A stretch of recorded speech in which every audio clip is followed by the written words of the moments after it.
Hello everyone, welcome to ലാം PSC. അപ്പോൾ ഉദ്യോഗാർത്ഥികൾ എല്ലാവരും തന്നെ എയ്തർ ഒന്നാം ഘട്ട ഡിഗ്രി പ്രിലിംസ് എഴുതി കഴിഞ്ഞവരുണ്ടായിരിക്കും, അല്ലെങ്കിൽ ഇനി രണ്ടാമത്തെ ഘട്ടം ജൂൺ 28 എഴുതാൻ പോകുന്നവരുണ്ടാവും. അതുപോലെ KS എഴുതിയവരാണെങ്കിൽ അതും കംപ്ലീറ്റഡ് ആയിട്ടുണ്ടാവും. ഈ രണ്ട് എക്സാമിനെയും നമ്മൾ അനലൈസ് ചെയ്യുന്ന സമയത്ത് ഒരുപാട് പേര് പറഞ്ഞ കാര്യമാണ്, ഡിഗ്രി പ്രിലിംസ് ഒന്നാം ഘട്ടം എഴുതിയവർ പറഞ്ഞു ഭയങ്കര ലെങ്തി സ്റ്റേറ്റ്മെന്റ് ക്വസ്റ്റ്യൻസ് ആയിരുന്നു. അതായത് മിസ് ഒരു പേപ്പറിൽ അല്ലേ ഒരു സൈഡിൽ 2 ക്വസ്റ്റ്യൻസ് മാത്രമായിട്ടുള്ളായിരുന്നു, അത്രയും ലെങ്തി ആയിരുന്നു. അപ്പോൾ അതുകൊണ്ട് തന്നെ എയ്തർ അത് അറ്റംപ്റ്റ് ചെയ്യാൻ ഒരുപാടുള്ളതുകൊണ്ട് സമയം കിട്ടിയില്ല, അല്ലെങ്കിൽ ഭയങ്കര ലെങ്തി ആയിട്ട് കണ്ടപ്പോൾ എന്ത് ചെയ്തില്ല, അത് അറ്റൻഡ് ചെയ്യാൻ ടെൻഷനായിട്ട് അല്ലെങ്കിൽ കുറേ ഉണ്ടെന്ന് വിചാരിച്ച് അറ്റൻഡ് ചെയ്യാതെ വന്നവരൊക്കെ ഉണ്ട്. സോ പക്ഷെ നമ്മൾ ക്വസ്റ്റ്യൻ പേപ്പറിനെ അനലൈസ് ചെയ്യുന്ന സമയത്ത് ക്വസ്റ്റ്യൻ പേപ്പർ അനാലിസിസ് അല്ല നമ്മൾ ചെയ്യാൻ പോകുന്നത്, അത് നിങ്ങൾ എല്ലാവരും ഓൾറെഡി നമ്മൾ ചെയ്തിട്ടുള്ളതാണ്. ഇന്ന് നമ്മൾ നോക്കാൻ പോകുന്ന ഈ നടന്ന 2 പരീക്ഷകളിലെയും KSന്റെ ആയിക്കോട്ടെ അതുപോലെ ഡിഗ്രി ലെവൽ പ്രിലിംസ് ഒന്നാം ഘട്ട പ്രിലിംസ് ആയിക്കോട്ടെ കുറച്ച് ക്വസ്റ്റ്യൻസ് എടുത്തിട്ട്, അതായത് എങ്ങനെ ഈ ഒബ്ജക്റ്റീവ് ക്വസ്റ്റ്യൻസിൽ, അതായത് കണ്ട കുറേ സ്റ്റേറ്റ്മെന്റ് ക്വസ്റ്റ്യൻസ്, ലെങ്തി ആയിട്ടുള്ള ക്വസ്റ്റ്യൻസ്, അല്ലെങ്കിൽ നിങ്ങൾക്ക് പരിചിതമല്ലാത്ത ക്വസ്റ്റ്യൻസ്, ഇതെല്ലാം ഭയങ്കര ടഫാണെന്ന് പറഞ്ഞാൽ ദർ വാസ് ടഫായിട്ടുള്ള ക്വസ്റ്റ്യൻസ് ഉണ്ടായിരുന്നു, നല്ല സ്റ്റാൻഡേർഡ് ക്വസ്റ്റ്യൻസ് ഉണ്ടായിരുന്നു. എന്നാൽ എല്ലാം അത്ര പ്രയാസമുള്ളത് അല്ലായിരുന്നു. ചിലതെല്ലാം നിങ്ങൾ വായിക്കാത്തതുകൊണ്ട്, അല്ലെങ്കിൽ ഒന്ന് ഇരുത്തി ആ 4 ഓപ്ഷൻസ് ഒക്കെ ഒന്ന് വായിച്ചിട്ടുണ്ടായിരുന്നെങ്കിൽ ഉത്തരത്തിലേക്ക് എത്താൻ പറ്റുന്നത്, അതായത് നിങ്ങൾ ആൻസറിലേക്ക് എത്തിക്കാവുന്ന എലമെന്റ്സ് ഓപ്ഷനിൽ തന്നെ, അല്ലെങ്കിൽ അത്രയും സിമ്പിൾ ആയിട്ടായിരുന്നു PSC ക്വസ്റ്റ്യൻസ് ഫ്രെയിം ചെയ്തിട്ടുണ്ടായിരുന്നത്. അപ്പോൾ നമ്മൾ ഡിസ്കസ് ചെയ്യാൻ പോകുന്ന അങ്ങനെയുള്ള കുറച്ച് ക്വസ്റ്റ്യൻസ്, അതായത് ഒരിക്കലും നിങ്ങളെ 1-2 മാർക്ക് എന്ത് ചെയ്യരുത്, ഇനി പ്രിലിംസ് എഴുതാൻ പോകുന്നവർക്ക് നഷ്ടപ്പെടാതിരിക്കാൻ വേണ്ടിയിട്ട് എങ്ങനെ മാക്സിമം നമ്മളെ കൊണ്ട് if there is a way, അതിൻ്റെ ഉള്ളിൽ നിന്ന് നമുക്ക് ആൻസറിലേക്ക് എത്താൻ, ഓപ്ഷനിൽ ആൻസറിലേക്ക് എത്താൻ ഒരു വേ ഉണ്ടെന്നുണ്ടെങ്കിൽ അത് നമ്മൾ കാണാതെ പോകരുത്. സോ അത്തരത്തിലുള്ള ഡിഗ്രി പ്രിലിംസിൻ്റെയും KSലെയും കുറച്ച് ക്വസ്റ്റ്യൻസ് എടുത്തിട്ടാണ് നമ്മൾ എന്ത് ചെയ്യാൻ പോകുന്നത്, ഡിസ്കസ് ചെയ്യാൻ പോകുന്നത്. So let's begin.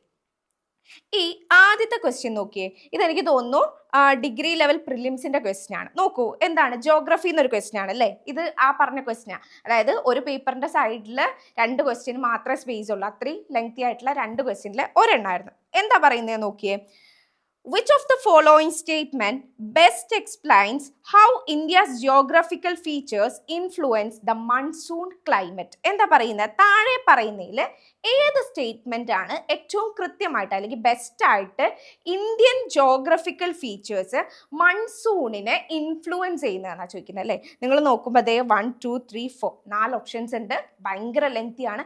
ഇതിൽ നിങ്ങൾ വായിക്കുമ്പോൾ എല്ലാം സിമിലർ പോലെ തോന്നോ എന്നൊക്കെ നമുക്കൊന്ന് നോക്കാം. എന്താ നോക്കുന്നത്, ഒരിക്കലും ഇങ്ങനത്തെ ക്വസ്റ്റ്യൻസ് എന്ത് ചെയ്ത്, ഇത് ഏറ്റവും സിമ്പിൾ ആയിട്ടുള്ള ഒരു ക്വസ്റ്റ്യൻ ആയിരുന്നു, ഡിഗ്രി ഒന്നാം ഘട്ട പ്രിലിംസ് പരീക്ഷയിലെ ഏറ്റവും സിമ്പിൾ ആയിട്ടുള്ള ഒരു ക്വസ്റ്റ്യൻ ആയിരുന്നു. നിങ്ങൾ നോക്കിയേ, ഫസ്റ്റത്തത്, the Himalayas act as a barrier that prevents the southwest monsoon winds from escaping northward, forcing them to shed moisture over the subcontinent, while Deccan Plateau has no role in the monsoon distribution. ഇതിൽ 2 words ശ്രദ്ധിക്കണം. ഒന്ന് പറയുന്നത് എന്താണ്, no role. എന്ത്, ഡെക്കാൻ പ്ലാറ്റ്യൂവിന് എന്തില്ല, ഒരു പങ്കും ഇല്ല എന്നാ പറയുന്നത് അല്ലേ. ഒരു നെഗറ്റീവ് ടെൻഡൻസ് അല്ലേ അത്, ഡെക്കാൻ പ്ലാറ്റ്യൂവിന് മൺസൂണിന്റെ കാര്യത്തിൽ ഒരു റോളും ഇല്ല എന്ന് പറയുന്നു. പിന്നെ എന്താ പറയുന്നത്, ഒരു ഫോഴ്സിങ് ദം അല്ലേ, കുറച്ച് കട്ടി കൂടിയിട്ട് പറയുന്നില്ലേ, അവരെ നിർബന്ധിക്കുന്നു എന്നൊക്കെ പോലെ. ഇനി രണ്ടാമത്തെ ഓപ്ഷൻ നമുക്ക് നോക്കി നോക്കാം. അതുപോലെ ദ വെസ്റ്റേൺ ഗട്ട്, അപ്പൊ ആദ്യത്തിൽ പറയുന്നത് എന്താണ്, ഹിമാലയാസ് ഒരു ബാരിയർ ആയിട്ട് ആക്ട് ചെയ്യുന്നു, അത് സൗത്ത് വെസ്റ്റ് മൺസൂൺ വിൻഡിനെ എന്ത് ചെയ്യുന്നുണ്ട്, നോർത്ത് വാർഡിലേക്ക് പോകുന്നതിന് തടഞ്ഞു നിർത്തുന്നുണ്ട്, അതിനുകൊണ്ട് ഫോഴ്സ് ചെയ്തിട്ട് എവിടെയെന്ന് സബ് കോണ്ടിനെന്റിൽ മഴ പെയ്യിപ്പിക്കുന്നു എന്നൊക്കെ പോലുള്ള ഒരു ഓപ്ഷൻ. ഓക്കെ, ഇനി രണ്ടാമത്തെ ഓപ്ഷൻ വന്ന് നോക്കിയേ, വെസ്റ്റേൺ ഗട്ടിനെ കുറിച്ച് പറയുന്നുണ്ട് അല്ലേ. The western Ghats, eastern Ghats, Himalayas and Deccan plateau together influence, ഇവരെല്ലാം കൂടെ എന്താണ്, ടുഗദർ ഒന്നിച്ച് എന്ത് ചെയ്യുന്നുണ്ട്, ഇൻഫ്ലുവൻസ് എന്ത് ചെയ്യുന്നുണ്ട്, റെയിൻഫോൾ പാറ്റേൺസ് ത്രൂ ഏതിലൊക്കെ കൂടെ, orographic effects, wind deflection, rain shadow formation, creating regional variation in monsoon intensity.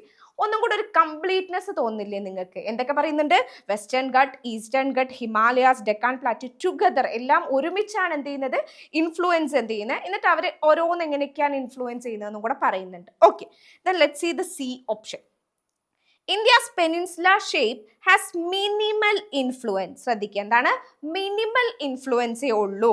As the winds are primarily controlled by global factors such as El Nino, Southern Oscillation and Intertropical Convergence Zone. അല്ലേ, അപ്പൊ എന്താ പറയുന്നത്, regional ഫീച്ചേഴ്സിനെക്കാളും global features ആയിട്ട് connect ചെയ്തിട്ട്. ഈ option അല്ല നമുക്ക് already sure അല്ലേ, കാരണം മൺസൂൺ എന്താ നമ്മുടെ മാത്രം ഒരു പെക്യൂലിയർ ക്ലൈമറ്റ് ആണ് അല്ലേ. പിന്നെന്താ, D ഓപ്ഷൻ നോക്കൂ, Thar Desert enhances monsoon strength by creating a high pressure system that attracts moisture laden winds, ensuring uniform rainfall across all parts of India. അതാണ് നമ്മൾ ശ്രദ്ധിക്കേണ്ടത്. യൂണിഫോം റെയിൻഫാൾ, അതായത് ഒരേ അളവിലുള്ള മഴയാണ് ഓൾ പാർട്സ് ഓഫ് ഇന്ത്യയുടെ എല്ലാ ഭാഗത്തും തുല്യ അളവിലുള്ള മഴയാണോ ലഭിക്കുന്നത്? അല്ല. അപ്പൊ നമുക്ക് എന്ത് ചെയ്യാം? സി അല്ല എന്ന് വെരി ഷുവർ. ഡി ആണോ? അല്ല. ആ സ്റ്റേറ്റ്മെന്റ് ശ്രദ്ധിക്കണം. എല്ലാ ഏരിയയിലും യൂണിഫോം അളവിലുള്ള യൂണിഫോം എമൗണ്ട് ഓഫ് റെയിൻഫോൾ ആണോ ലഭിക്കുന്നത്? ആണോ? കേരളത്തിലുള്ള അതേ മഴ ഡൽഹിയിൽ കിട്ടുന്നുണ്ടോ? അല്ലെങ്കിൽ നോർത്ത് ഈസ്റ്റിൽ പെയ്യുന്ന അതേ മഴ ഇപ്പുറത്ത് രാജസ്ഥാനിലൊക്കെ കിട്ടുന്നുണ്ടോ? ഒരിക്കലും അല്ല. ദാറ്റ് സ്റ്റേറ്റ്മെന്റ് എന്നാണ് കംപ്ലീറ്റ്ലി റോങ് ആണെന്ന് നമുക്കറിയാം. ദെൻ ഇങ്ങനെ നോക്ക്, നമ്മൾ കാണുമ്പോൾ നിങ്ങൾ എന്ത് ചെയ്യില്ല, ഈ ക്വസ്റ്റ്യൻ അറ്റൻഡ് ചെയ്യില്ല. പക്ഷെ നമ്മൾ ആ ഓരോ ഓപ്ഷൻസിനെ 1 by 1 വായിച്ചു കഴിഞ്ഞാൽ നമുക്ക് വളരെ ഈസി ആയിട്ട്, അല്ലേ, ഏറ്റവും സിമ്പിളാണ്. കാരണം ഓരോ സ്റ്റേറ്റ്മെന്റ് ഫസ്റ്റത്തേന് പ്രശ്നമുണ്ട്. എന്താ പറയുന്നത്? ഡെക്കർ പ്ലാറ്റിന് ഒരു റോളും ഇല്ല. അങ്ങനെ അത്ര ഒരു എക്സ്ട്രീം സ്റ്റേറ്റ്മെന്റാണ്. 4 പറയുന്നത് എന്താണ്? അല്ലെ, സി ഓപ്ഷൻ എന്താ പറയുന്നത്? ഗ്ലോബൽ ഫാക്ടേഴ്സ് ആണ് പ്രധാന കാരണം, അല്ലാതെ റീജിയണൽ, നമ്മുടെ ഇന്ത്യയുടെ പെനിൻസുലാർ ഷേപ്പും കാര്യങ്ങളൊക്കെ എന്താണ്, മിനിമൽ ഇൻഫ്ലുവൻസേ ഉള്ളൂ പറയുന്നത്. സോ ഒബ്വിയസ്ലി അതെന്താണ്? റോങ് ആണ്. ദെൻ ഡി പറയുന്നത് തെറ്റാന്ന് നമ്മൾ പറഞ്ഞു. സോ ഇതിന്റെ ആൻസർ എന്താ? ദ ആൻസർ എന്താണ്? ബി ആണ്. ആ ബി നമ്മൾ വായിക്കുമ്പോൾ തന്നെ മനസ്സിലാവുന്നുണ്ട്, അല്ലേ? എന്താണ്? Eastern Ghat, western Ghat, Himalayas, Deccan പ്ലാറ്റു ഒക്കെ എന്ത് ചെയ്യുന്നു? ടുഗദർ ഇൻഫ്ലുവൻസ് ചെയ്യുന്നുണ്ട്. എങ്ങനെ? ഓരോന്നും അവരുടേതായ കോൺട്രിബ്യൂഷൻസ് ഉണ്ട്. സോ ഇതിന്റെ ആൻസർ എന്തായിരുന്നു? ബി ആണ്. നിങ്ങൾ എന്ത് ചെയ്യരുത്, ഇങ്ങനെയുള്ള ക്വസ്റ്റ്യൻസ് ഒക്കെ ടൈം എടുത്ത് അതിൻ്റെ ഒരു ക്ഷമ കാണിച്ചിട്ട് എന്ത് ചെയ്യണം? 4 ഓപ്ഷൻസ് റീഡ് ചെയ്യണം. ഈസി ആയിട്ട് നിങ്ങൾക്ക് എന്ത് ചെയ്യാൻ പറ്റും? You can score that 1 mark. Okay, ഇനി നമുക്ക് അങ്ങനെ അടുത്തൊരു ക്വസ്റ്റ്യൻ നോക്കാം. നിങ്ങൾ നോക്കിയേ, which of the following best explains complex interplay of factors influencing the variability and intensity of Indian monsoon? Similar type ഒരു ക്വസ്റ്റ്യൻ ആണ്, അല്ലേ? താഴെ പറയുന്നവയിൽ ഏതൊക്കെയാണ്? അതായത് കോംപ്ലക്സ് ഇന്റർപ്ലേ പറഞ്ഞാൽ എന്താണ്? അങ്ങോട്ടും ഇങ്ങോട്ടും ബന്ധപ്പെടുത്തിയിട്ടുള്ള, അല്ലെ, factors influencing variability and intensity. Indian മൺസൂണിന്റെ എന്താണ് അതിന്റെ ഏറ്റക്കുറവുകൾക്കും അതിന്റെ വ്യത്യാസങ്ങൾക്കൊക്കെ കാരണമായിട്ട് കൃത്യമായിട്ട് പറയുന്ന സ്റ്റേറ്റ്മെന്റ് ഏതാണ്? നോക്കിയേ, Indian monsoon is solely driven by, ശ്രദ്ധിക്കണം, എന്താണ് വേർഡ്? സോൾലി, മാത്രം, അല്ലെ, driven by temperature contrast between land and sea with no impact from the global climatic phenomena. അതായത് വെറും നമ്മുടെ ടെമ്പറേച്ചർ കോൺട്രാസ്റ്റ്, ലാൻഡും സീയും തമ്മിലുള്ള ടെമ്പറേച്ചർ കോൺട്രാസ്റ്റ് മാത്രമേ അതിന് ബാധകമാകുന്നുള്ളൂ. ഗ്ലോബൽ ഫിനോമിനകളൊന്നും എന്തില്ല, ഒരു ഇമ്പാക്റ്റും ഇല്ല, നോ ഇമ്പാക്ട്. ഈ സ്റ്റേറ്റ്മെന്റ് രണ്ടും ഒരു എക്സ്ട്രീം സ്റ്റേറ്റ്മെന്റ്. ഒരു ഇമ്പാക്റ്റും ഉണ്ടാവില്ല എന്ന് നമുക്ക് പറയാൻ പറ്റുമോ? ഇല്ല. ഇനി രണ്ടാമത്തെ നോക്കിയേ, the shifting intertropical convergence zone along with ITCZ ഉണ്ട്, എലോങ് വിത്ത് അതിന്റെ കൂടെ ആരൊക്കെയാ? Factors like jet stream, orographic effects, ENSO events governs the seasonal strength and distribution of monsoon rainfall. ഈ പറഞ്ഞ കാര്യങ്ങളൊക്കെ എന്ത് ചെയ്യുന്നുണ്ട്? ഇതിന് കോൺട്രിബ്യൂട്ട് ചെയ്യുന്നുണ്ട് എന്നാണ് പറയുന്നത്. ഇനി സി ഓപ്ഷൻ നോക്കിയേ, the south west and north east monsoon are independent system with no interconnection operating purely based on regional and wind patterns. ഇവിടെ നോക്കിയേ, നോ ഇന്റർ കണക്ഷൻ എന്ന് പറയുന്നത് operating purely based on regional wind factors മാത്രമാണ്. ഇതും എന്താണ്? ഒരു extreme ആണ്, അല്ലേ? വേറെ ഒന്നിനൊരു ബന്ധമല്ല, ഇത് മാത്രമാണെന്ന് പറയുന്നതിന് അതിന് സാധ്യതയുണ്ടാവും? ഇല്ല. ഇനി ഡി നോക്കിയേ, orographic barriers like western guts and Himalayas only intensify monsoon rainfall without contributing to dry spells or regional disparities. മഴയെ ഇന്റൻസിഫൈ മാത്രമാണോ ഇത് ചെയ്യുന്നത്? മൗണ്ടെയിൻ റീജിയൻസ് ഒക്കെ അല്ലെങ്കിൽ റീജിയണൽ ഡിസ്പാരിറ്റീസ് ഒന്നും ഉണ്ടാക്കാതെ? അല്ല, അല്ലേ? നമുക്കറിയാം തമിഴ്നാടിന് എങ്ങനെയാണ് വിൻഡ് കിട്ടുന്നത്, റെയിൻ ഷാഡോ റീജിയൻ ഒക്കെ നമ്മൾ പഠിച്ചിട്ടുണ്ട്. ഇനി പോട്ടെ, അതൊന്നും ഓർമ്മയില്ലെങ്കിലും ഇങ്ങനെ ഇത് മാത്രമേ ചെയ്യുള്ളൂ, മറ്റേന് കോൺട്രിബ്യൂട്ട് ഒന്നും ചെയ്യില്ല എന്ന് പറയുന്ന സ്റ്റേറ്റ്മെന്റ് എന്താണ്? ദർ ഇസ് some ഒരു എക്സ്ട്രീമിസം ഇല്ലേ? സോ നമ്മുടെ ഇതിൻ്റെ ആൻസർ എന്താണ്? നേരത്തെ പോലെ തന്നെ ഓപ്ഷൻ ബി ആണ്. വളരെ സിമ്പിൾ അല്ലേ? ആ ഒരു സൈഡിലെ 13th and 14th ക്വസ്റ്റ്യൻ ആയിരുന്നു. രണ്ടും എന്താണ് ഭയങ്കര ലെങ്തി എന്ന് പറഞ്ഞ് വിട്ട് കളഞ്ഞിരുന്നെങ്കിൽ ഈസി ആയിട്ട് കിട്ടേണ്ട ഒരു 2 മാർക്ക് പോകും. സോ എന്ത് ചെയ്യരുത്, നിങ്ങൾ ഒരിക്കലും ക്വസ്റ്റ്യൻസും ഓപ്ഷൻസും റീഡ് ചെയ്യാതിരിക്കരുത്. You should read. നിങ്ങളെ സംബന്ധിച്ച് അത്യാവശ്യം വൃത്തിക്ക് പഠിച്ച ഒരാളെ സംബന്ധിച്ച് വളരെ ഈസി ആയിട്ടുള്ള ക്വസ്റ്റ്യൻസ് ആയിരുന്നു ഇത് രണ്ടും. Okay, let see other question. ഇനി വേൾഡ് ഹിസ്റ്ററി എന്ന് ചോദിച്ചിട്ടുള്ള ഒരു ക്വസ്റ്റ്യൻ നമ്മൾ പ്രെഡിക്റ്റ് ചെയ്തിട്ടുണ്ടായിരുന്നു, അല്ലേ? American revolution, Russian revolution, French revolution അല്ലെങ്കിൽ ചൈനീസ് റവല്യൂഷൻ, ഇതിനൊരു ക്വസ്റ്റ്യൻ ഷുവർ ആണെന്ന് പറഞ്ഞിട്ടുണ്ടായിരുന്നു.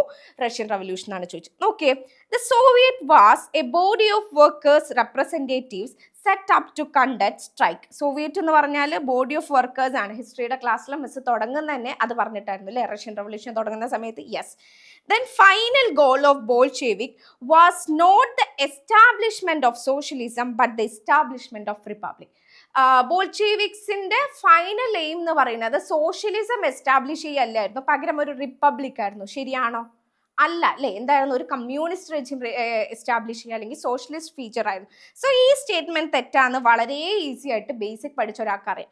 അപ്പൊ നമ്മൾ എന്ത് ചെയ്യണം? സ്റ്റേറ്റ്മെന്റ് 2 ഇനി ചോദിക്കണം, ട്രൂ ആണ് കേട്ടോ, വിച്ച് ആൾ ട്രൂ ആണ്. ചിലതൊക്കെ ട്രൂ ആണോ അല്ലെങ്കിൽ നോട്ട് കറക്റ്റ് ആണോ അല്ലെങ്കിൽ ഇൻകറക്റ്റ് ആണോ എന്നുള്ളത് നമ്മൾ അറിയണം. അപ്പൊ രണ്ടാമത്തെ സ്റ്റേറ്റ്മെന്റ് തെറ്റാ. സോ വി എലിമിനേറ്റഡ് ഒരു ഓപ്ഷൻ നമുക്ക് എന്ത് ചെയ്യാം? എലിമിനേറ്റ് ചെയ്യാൻ പറ്റും. ഇനി നോക്കൂ അടുത്തത്. The first act of Lenin government was the adoption of decree on peace by which Russia withdrew from First World War at the cost of losing many of her territories. ആണോ? ആണ്. പക്ഷെ നമുക്ക് അവിടെ നിൽക്കാം, നമുക്ക് അറിയില്ലെങ്കിലും അവിടെ നിൽക്കാം. നാലാമത്തെ സ്റ്റേറ്റ്മെന്റ് നോക്കൂ, ഇതാണ് ഇതിൽ ഏറ്റവും കീ ആയിട്ടുള്ള statement. The Romanovs were the only dynasty, ശ്രദ്ധിക്കണം, only dynasty to fall during the First World War. ഒന്നാം ലോക മഹായുദ്ധത്തിൽ fall ചെയ്ത, ഇല്ലാതായി പോയ ഒരേ ഒരു ഡൈനാസ്റ്റി റൊമാനോസ് ആണെന്ന്. അങ്ങനെ വരുമോ? ഒരൊറ്റ ഡൈനാസ്റ്റി മാത്രമേ ഉള്ളൂ ഒന്നാം ലോക മഹായുദ്ധത്തിൽ ഇല്ലാതായിട്ടുള്ളത്? അല്ല. ദാറ്റ്സ് വെരി ക്ലിയർ അല്ലേ? ആ സ്റ്റേറ്റ്മെന്റ് എന്തായാലും തെറ്റാന്ന് ഉറപ്പിക്കാം. അപ്പം എന്ത് ചെയ്യാം? വി ക്യാൻ എലിമിനേറ്റ് 4 എലിമിനേറ്റ് ചെയ്യാം. ആൻഡ് ഫസ്റ്റ് കറക്റ്റ് ആണ് നമുക്ക് ഉറപ്പാണ്. അപ്പം നമുക്ക് മൂന്നാമത്തെ സ്റ്റേറ്റ്മെന്റിൽ നിങ്ങൾക്ക് ഇനി അത്ര ക്ലാരിറ്റി ഇല്ലെങ്കിലും നിങ്ങളുടെ ഉത്തരം എന്തിലേക്ക് വരും? ഓപ്ഷൻ ബിയിലേക്ക് വരും. സി, റിപ്പീറ്റ് ചെയ്ത് പറയുന്ന, നിങ്ങൾ ഒരിക്കലും ക്വസ്റ്റ്യൻ കംപ്ലീറ്റ് ചെയ്യാതെ ഓപ്ഷൻസും സ്റ്റേറ്റ്മെന്റ്സും റീഡ് ചെയ്യണം, ദെൻ അതിൻ്റെ ഓപ്ഷൻസും റീഡ് ചെയ്യണം. അല്ലാതെ നിങ്ങൾ എന്ത് ചെയ്യരുത്? ആ ക്വസ്റ്റ്യൻ സ്കിപ്പ് ചെയ്യരുത്. ബിക്കോസ് ഈസി ആയിരിക്കും. നമുക്ക് തന്നിരിക്കുന്ന 4 സ്റ്റേറ്റ്മെന്റ് അല്ലെങ്കിൽ 3 സ്റ്റേറ്റ്മെന്റും അറിയണമെന്ന നിർബന്ധമില്ല. എന്നാൽ നമുക്ക് അറിയുന്നത് വെച്ച് എന്ത് ചെയ്യാം? നമുക്ക് ഓപ്ഷനിൽ 1, 2, 2 or 3 എന്നുള്ള പോലെ ഇതിൽ നിന്ന് എന്ത് ചെയ്യാൻ പറ്റും? എലിമിനേറ്റ് ചെയ്തിട്ട് നമുക്ക് നമ്മുടെ ആൻസറിലേക്ക് എത്താൻ പറ്റും. So never do skip questions. Okay? Skip ചെയ്യരുത്, നല്ല വായിക്കാതെ മുഴുവൻ റീഡ് ചെയ്യാതെ നിങ്ങൾക്കൊരു സാധ്യത അതിലുണ്ട് എന്നുള്ളത് തള്ളിക്കളഞ്ഞിട്ടേ, അല്ലെങ്കിൽ ഇതൊന്നും അറിയില്ല എന്ന് ഉറപ്പിച്ചിട്ട് മാത്രമേ എന്ത് ചെയ്യാൻ പാടുള്ളൂ? അറിയുന്ന ഒരു ടോപ്പിക്കിന് ചോദിക്കുന്ന ക്വസ്റ്റ്യൻ നിങ്ങൾ എന്ത് ചെയ്യുള്ളൂ? അറ്റൻഡ് ചെയ്യാതിരിക്കാൻ പാടുള്ളൂ. ഇനി നോക്കിയേ, ഇത് കേസിൽ ചോദിച്ചതെന്നാണ്, എൻ്റെ ഓർമ്മയാണ്. Which of the following statement best defines the nature and scope of science and technology? Very simple question. താഴെ പറയുന്നവയിൽ ഏതാണ് സയൻസ് ആൻഡ് ടെക്നോളജീൻ്റെ നേച്ചർ ആൻഡ് സ്കോപ്പിനെ കുറിച്ച് കൃത്യമായിട്ട് വ്യക്തമായിട്ട് ഏറ്റവും ഭംഗിയായിട്ട് പറയുന്നതെന്നാണ് ചോദിച്ചത്. ഒന്നെന്താ നോക്കൂ, സയൻസ് ഈസ് സോൺലി എന്ന് പറഞ്ഞാൽ എന്താ? ഓൺലി, മാത്രം എന്നൊക്കെ പറയുന്നത്. About theoretical research while technology is limited to manufacturing process. Science എന്ന് പറയുന്നത് എന്താണ്? തിയറട്ടിക്കൽ റിസർച്ചിന് മാത്രം ആയിട്ടുള്ളതാണ്. പിന്നെ ടെക്നോളജി എന്ന് പറഞ്ഞാൽ മാനുഫാക്ചറിങ് പ്രോസസ്സിൽ ലിമിറ്റഡ് ആണ് അല്ലേ? അതായത് സയൻസ് ആൻഡ് ടെക്നോളജി കുറച്ചും കൂടെ ലിമിറ്റ് ചെയ്ത് പറയല്ലേ അല്ലേ? പിന്നെ രണ്ടാമത്തെ നോക്കിയേ, science involve systematic inquiry to understand natural phenomena while technology applies this knowledge for practical benefit. അപ്പൊ എന്താ പറയുന്നത്? കുറച്ചും കൂടെ ഭംഗിയായിട്ട് പറയുന്നില്ലേ? സയൻസ് എന്തൊക്കെ ഉണ്ടാക്കുന്നുണ്ട്? Systematic inquiry to understand natural phenomena, ഒരു സിസ്റ്റമാറ്റിക് ആയിട്ടുള്ള അന്വേഷണം നടത്തുന്നുണ്ട്. ആ സമയത്ത് ടെക്നോളജി എന്താ ചെയ്യുന്നത്? ആ നോളജിന് എന്ത് ചെയ്യുന്നുണ്ട്? പ്രാക്ടിക്കൽ ബെനിഫിറ്റിന് വേണ്ടിയിട്ട് ഉപയോഗിക്കാൻ ഹെൽപ്പ് ചെയ്യുന്നുണ്ട് അല്ലേ? ഇനി മൂന്നാമത്തെ നോക്കിയേ, science and technology are unrelated field. Science and technology എന്താ? രണ്ടും ബന്ധമില്ലാത്ത 2 മേഖലകളാണ്. That do not impact everyday life. ദൈനംദിന ജീവിതത്തിന് അത് എന്ത് ചെയ്യുന്നില്ല? ഇമ്പാക്റ്റേ ചെയ്യുന്നില്ല. Is it true? നോ. നമുക്ക് എന്തായാലും ഫസ്റ്റ് നമ്മൾ വെട്ടിക്കളയാൻ പോകുന്ന ഓപ്ഷൻ ഏതാണ്? സി ആണ്. Then technology is the art of invention with no reliance on scientific principles. Technology എന്ന് പറഞ്ഞാൽ എന്താണ്? അതായത് ആർട്ട് ഓഫ് ഇൻവെൻഷൻ, കണ്ടുപിടുത്തങ്ങളുടെ ആർട്ടാണ് അല്ലേ? പക്ഷെ എന്തില്ല? സയന്റിഫിക് പ്രിൻസിപ്പിളായിട്ട് അതിന് ഒരു ബന്ധവും ഇല്ല എന്നാ പറയുന്നത്. അങ്ങനെയാണോ? അല്ല. നമ്മൾ പറയുമ്പോൾ തന്നെ എന്താ പറയുന്നത്? സയൻസ് ആൻഡ് ടെക്നോളജി ആണ് അല്ലേ? ക്വസ്റ്റ്യൻ തന്നെ നോക്കൂ, natural and scope of science and technology എന്നാണ്. അപ്പൊ അതിന് പിന്നെ അത് തമ്മിൽ ബന്ധമില്ല എന്ന് പറയുന്ന ഈ 2 സ്റ്റേറ്റ്മെന്റ് എന്താണ്? തെറ്റാണ്. ഇനി എ എന്തുകൊണ്ട് നമ്മൾ എലിമിനേറ്റ് ചെയ്യുന്നുണ്ട്? സയൻസ് പറഞ്ഞാൽ സോൺലി അബൌട്ട് ഇതാണ്, മറ്റേത് ഇതുമായിട്ട് ലിമിറ്റഡ് എന്ന് പറയുന്ന 2 നെഗറ്റീവ് വേർഡ്സ് ഉള്ളതുകൊണ്ട് നമ്മൾ എ ഓപ്ഷനും അല്ല. So our answer is as you all said ഏതാണ്? ഓപ്ഷൻ ബി ആണ്. കണ്ടോ, വളരെ സിമ്പിൾ അല്ലേ? ഒന്ന് ഓപ്ഷൻസ് മൊത്തം വായിച്ചിട്ടുണ്ടെന്നുണ്ടെങ്കിൽ you can easily crack this.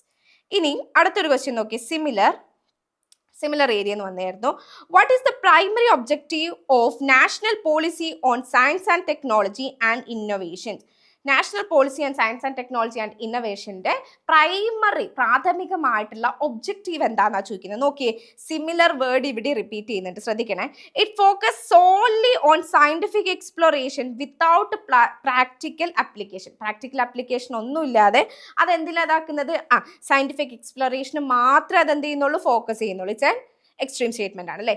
Then to eliminate technology from education system, മണ്ടത്തരാണ് അല്ലേ. എഡ്യൂക്കേഷൻ സിസ്റ്റത്തിന് എന്ത് ചെയ്യുന്ന ടെക്നോളജിയെ മൊത്തമായിട്ട് എലിമിനേറ്റ് ചെയ്യാന്ന് പറയുന്നത് ഇസ് ദാറ്റ് പോസിബിൾ? അതായിരിക്കും ഒരു നമ്മുടെ നാഷണൽ പോളിസി? ഒരിക്കലും അല്ല. അപ്പൊ അത് തെറ്റാണ്. Then to promote research, innovation, sustainable development across the nation. എന്തൊക്കെയാണ്? റിസർച്ച് പ്രൊമോട്ട് ചെയ്യണം, ഇന്നൊവേഷൻ പ്രൊമോട്ട് ചെയ്യണം, പിന്നെന്താണ്? സസ്റ്റൈനബിൾ ഡെവലപ്മെന്റ്, സുസ്ഥിര വികസനം ഇവിടെ നാഷണൽ അക്രോസ് ആയിട്ട് അല്ലേ. ദെൻ ടു റെസ്ട്രിക്റ്റ് പറഞ്ഞാൽ എന്താണ്?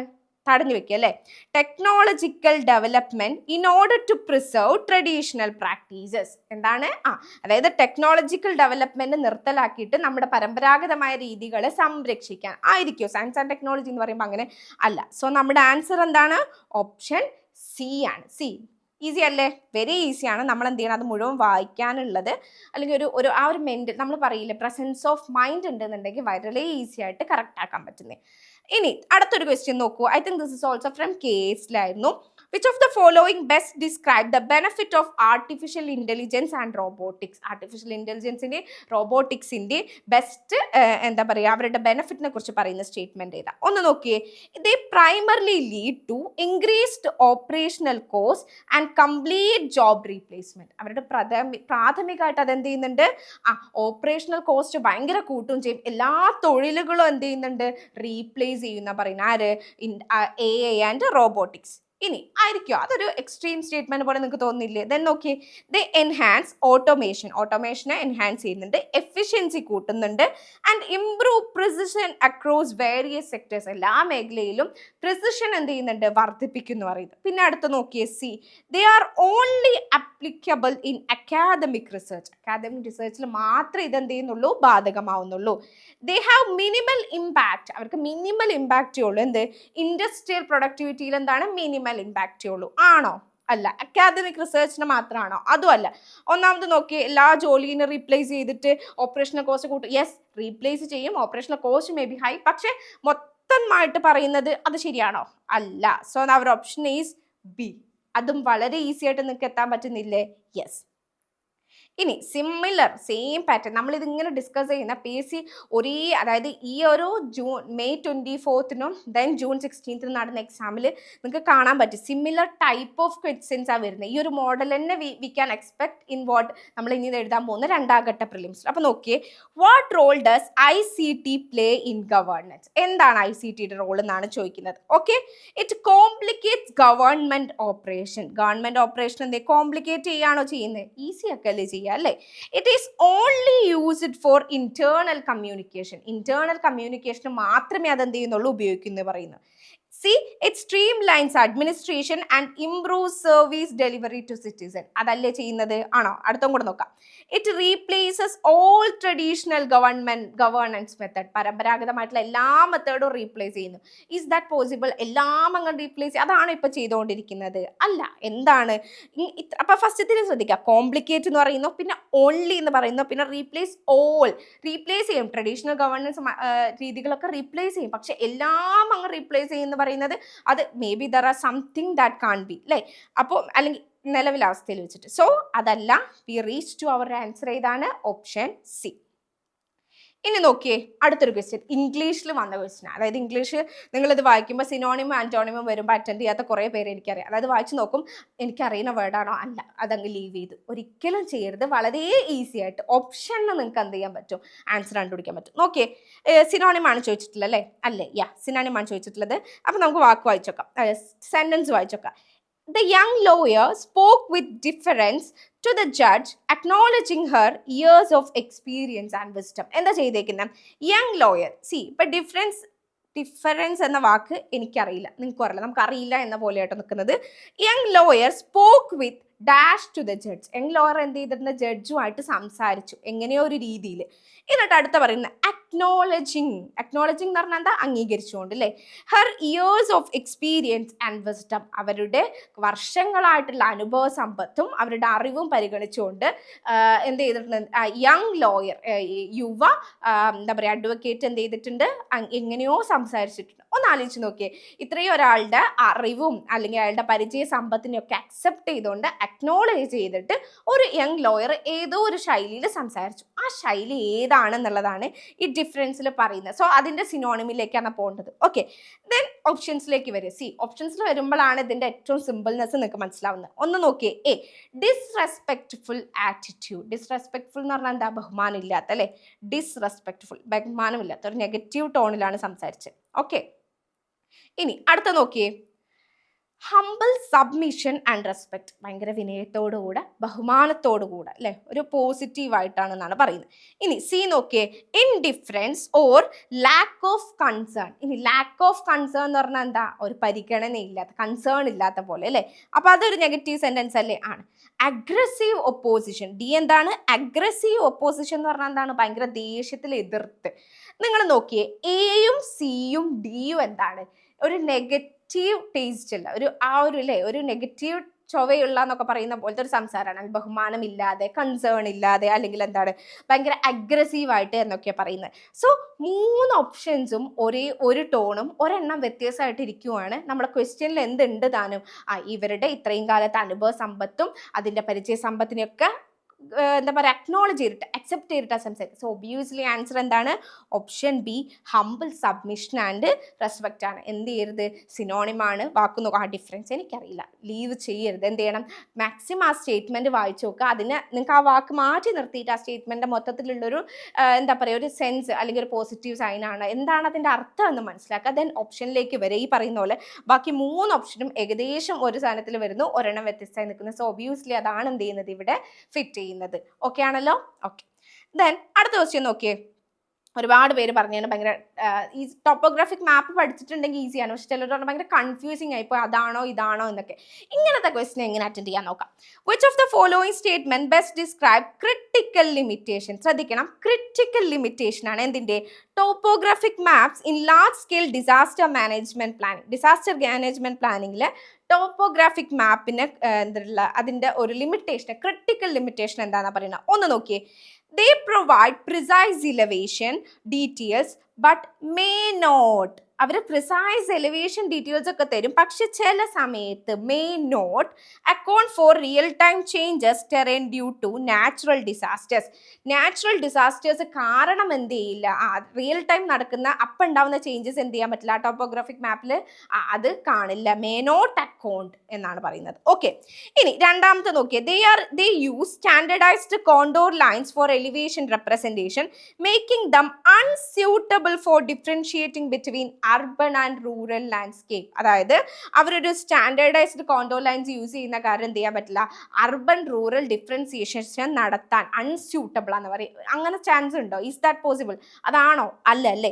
ഇനി നോക്കിയേ. Topographic maps offer extensive information on hydrological features but fail to include data on man made infrastructure. ഞാൻ ഈ ക്വസ്റ്റ്യൻ അറ്റൻഡ് ചെയ്യുന്നത് നമുക്കിതൊന്നും അറിയില്ല, എനിക്ക് ഈ ഒരു ടോപ്പിക്കേ അറിയില്ല എന്ന മട്ടിലാണ് കേട്ടോ. അങ്ങനെയാണെങ്കിലും എങ്ങനെയാണെന്നുള്ളത്. ഓക്കെ, ഹൈഡ്രോളജിക്കൽ ഫീച്ചേഴ്സിനെ കുറിച്ചിട്ട് എല്ലാം പറഞ്ഞു തരുന്നുണ്ട്, പക്ഷെ എന്ത് ചെയ്യുന്നില്ല, മാൻ മെയ്ഡ് ഇൻഫ്രാസ്ട്രക്ചറിനെ കുറിച്ച് ടോപ്പോഗ്രാഫിക് മാപ്പ് പറയുന്നേ ഇല്ല. ഓക്കെ, fail to include എന്ന് പറഞ്ഞു.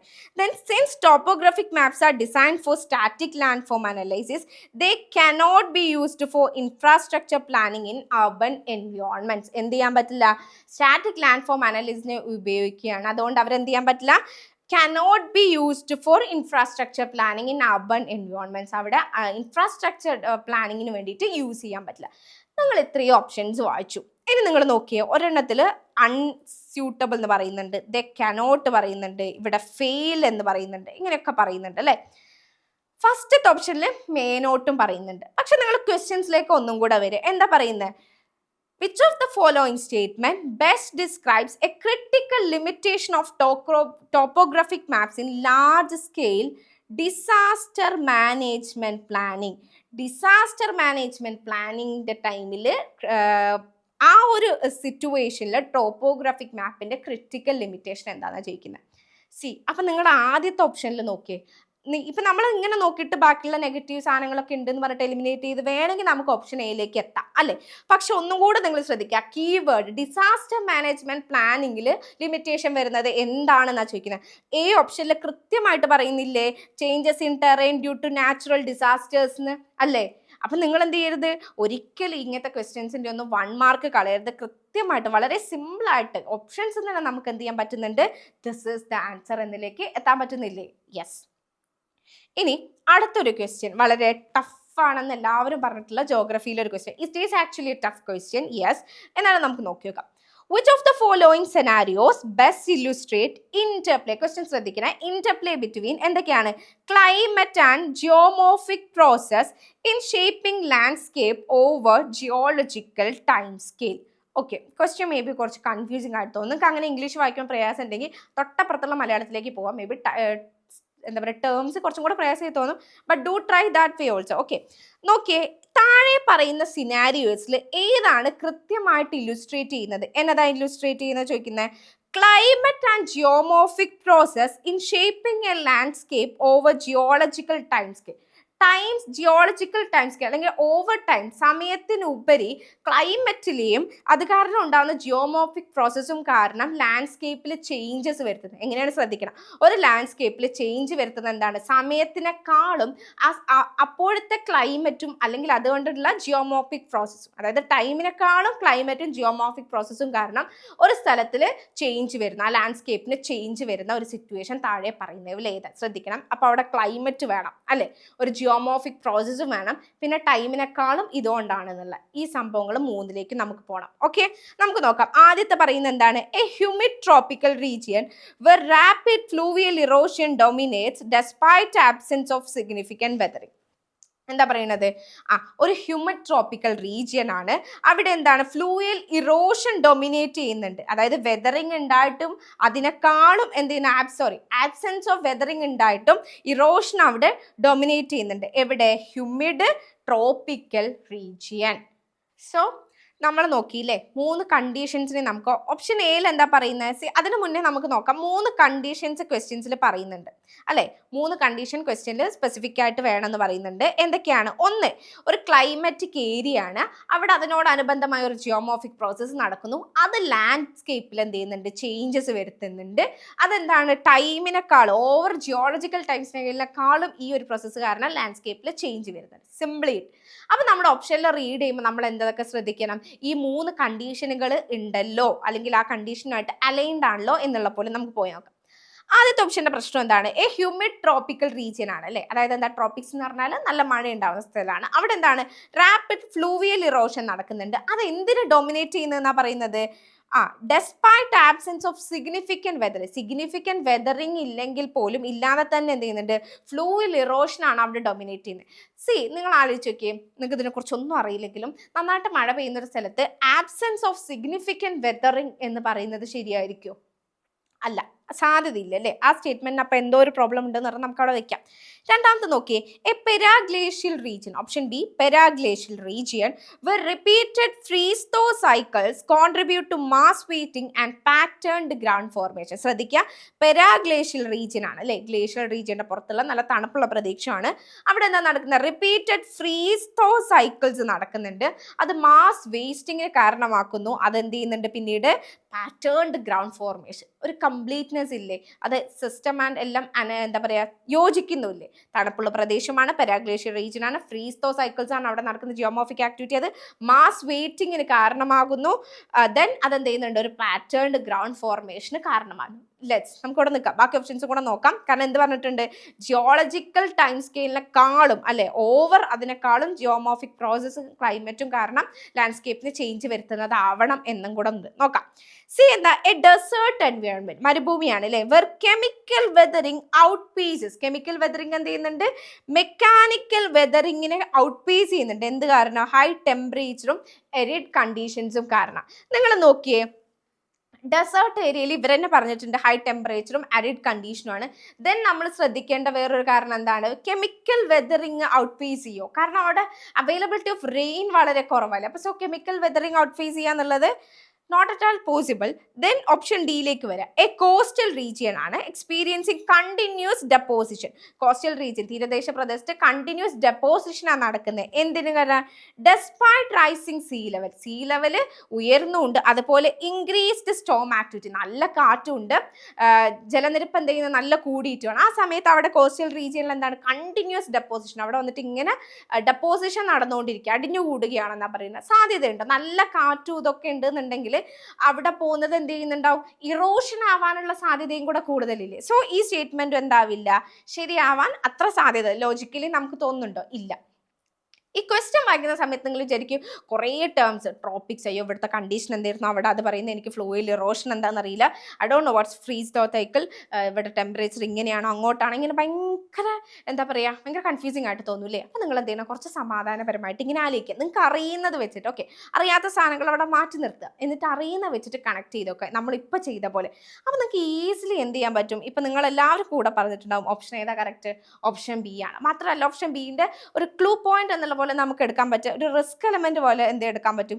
പാറ്റേൺഡ് ഗ്രൗണ്ട് ഫോർമേഷൻ, അവിടെ ഉണ്ടാവുന്ന എന്താ പറയുക, ഷേപ്പിംഗ് എ ലാൻഡ്സ്കേപ്പ് എന്ന ക്വസ്റ്റ്യനിൽ പറഞ്ഞിട്ടില്ല. ഈ ഷേപ്പിംഗ് ഒരു ലാൻഡ്സ്കേപ്പിൽ വന്ന മാറ്റത്തിനെ കുറിച്ച് അവിടെ പറയുന്നത് ഏതാണ്? ഓപ്ഷൻ ബി മാത്രം. മറ്റിടത്തൊക്കെ അവിടെ എറോഷൻ നടക്കുന്നുണ്ട്, അല്ലെങ്കിൽ കെമിക്കൽ വിതറിങ് അതിനെ ഔട്ട്പേസ് ചെയ്യുന്നുണ്ട്, അല്ലെങ്കിൽ എന്താ പറഞ്ഞത് ഫസ്റ്റത്തെ പിന്നെ ഡെപ്പോസിഷൻ ആണ് കൂടുതൽ എന്നൊക്കെയാണ് പറയുന്നത്. ലാൻഡ്സ്കേപ്പിൽ ഇന്ന ചേഞ്ച് വന്നു എന്ന് പറയുന്ന ഒരു ഓപ്ഷൻ ഏതാണ്? ബി ആണ്.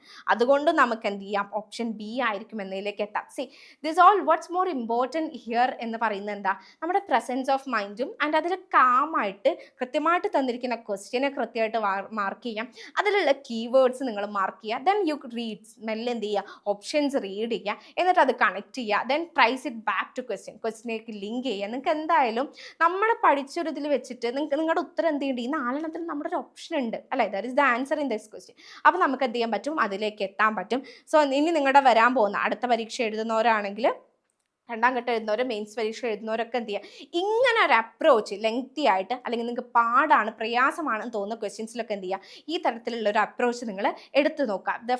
3 തിങ്സ് ആ: നന്നായിട്ട് ക്വസ്റ്റ്യൻ വായിക്കുക, കീവേഡ്സ് മാർക്ക് ചെയ്യുക, പിന്നെ നിങ്ങൾ എന്ത് ചെയ്യുക? ഓപ്ഷൻസിലേക്ക് വരിക, ഓപ്ഷനോ അല്ലെങ്കിൽ സ്റ്റേറ്റ്മെൻ്റ് ആണെങ്കിൽ മൊത്തം വായിക്കുക, നിങ്ങൾക്ക് അറിയുന്നത് വെച്ചിട്ട് കണക്ട് ചെയ്യാൻ നോക്കുക. ദെൻ എലിമിനേഷൻ പ്രോസസ്സ് യൂസ് ചെയ്യുക. ദെൻ ഭയങ്കര എക്സ്ട്രീം വേർഡ്സ് ആയിട്ടുള്ള, അപ്പോൾ നമ്മൾ അല്ലേ കുറേ എണ്ണത്തിൽ PSCനെ റിപ്പീറ്റ് ചെയ്ത് സെയിം എക്സ്ട്രീം വേർഡ്സ്, സോൺലി, പിന്നെന്താണ് നോട്ട്, കനോട്ട് എന്നൊക്കെ പോലെയുള്ള ഭയങ്കരമായിട്ടുള്ള എക്സ്ട്രീം, അല്ലെങ്കിൽ ഓൾ, അല്ലെങ്കിൽ എല്ലാത്തിനെയും റീപ്ലേസ് ചെയ്യുന്നില്ല, ഓൾ ട്രഡീഷണൽ സിസ്റ്റം എന്നൊക്കെ പറയുന്ന പോലത്തെ എക്സ്ട്രീം വേർഡ്സിന് എന്ത് ചെയ്യുക?